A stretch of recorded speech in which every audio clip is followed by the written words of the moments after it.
Welcome to the Daniel Fast, and today I'm making tempeh veggie balls. I've made veggie balls before, and this one I like because it's fairly simple and not too time consuming. So you want to start off by making a chia seed or a flaxseed egg using 1 tablespoon of chia or flaxseed to 3 tablespoons of water. Set that aside so that the ingredients will have the time to congeal and thicken properly. Next, you want to prep your garlic and onion, a nice dice on your onion and a fine dice with your garlic. I then also prepared my substitute for breadcrumbs, which is almond meal. Actually, this is almond flour because it didn't have the skin. Once that's ready, you can set it aside and saute your garlic and your onion together in a hot pan. I used extra virgin olive oil, and I sauteed it a little bit longer than what was recommended in the recipe. She actually said till it was translucent.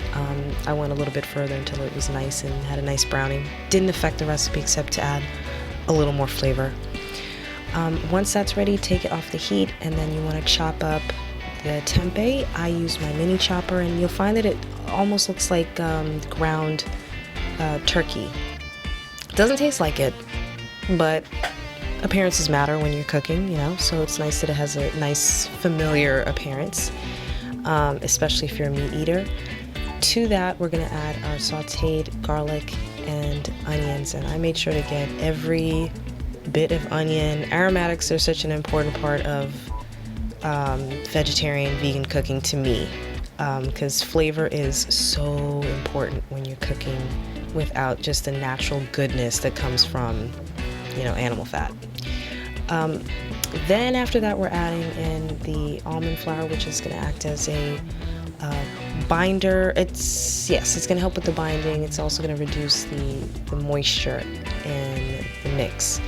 Now I'm adding in our egg substitute, which is the chia seed egg, and you can see how much thicker it's gotten. You can still feel a little bit of the seed.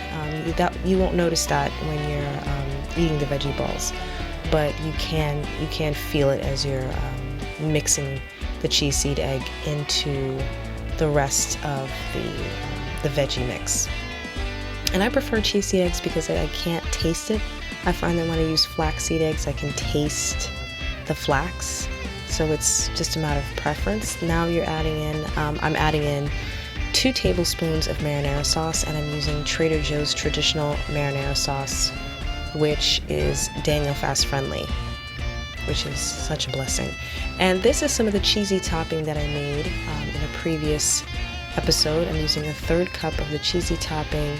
I'm also adding in, I believe this is basil and oregano. And this recipe, again, is from The Minimalist Baker, one of my favorite websites, and a link to this recipe will be in the description box below.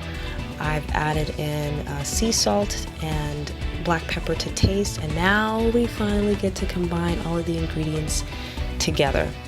So you're going to heat up a pan again with oil. I'm using extra virgin olive oil. Use a light, healthy oil of your choice. Roll up the ball and then place it on your hot pan. I like to roll it around a little bit so it doesn't stick in one spot. They held together really, really well. This is what they look like after they were all fried, and this is what they look like after they were all baked. It was really good. Slight bitter taste, but delicious. Hope you'll give it a try, and I'll see you in the next one. Bye.